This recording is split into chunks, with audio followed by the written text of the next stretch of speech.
I believe it's a show where we will be showing magical features. But in reality, mga science experiments pala sila.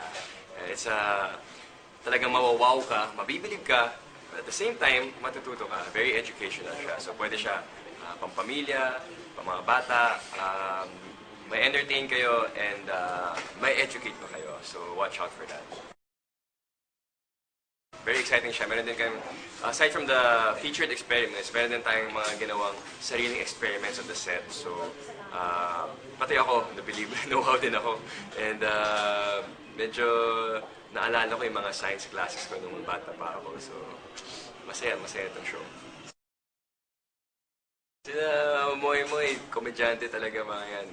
Throughout the taping, hindi ka magsasawang tumawa at kwentuhan kasi ang dami rin nilang kwento. Mahilig din sila sa basketball, so nagkakasundo talaga kami. Looking forward to, well, I haven't seen kasi all the scripts yet, pero may mga experiments na naaliw talaga ako. Like, there was an aluminum foil na boat na ginawa, and pinasok siya sa isang aquarium na walang laman na tubig. Pagpasok sa kanya, lumulutang siya sa ere.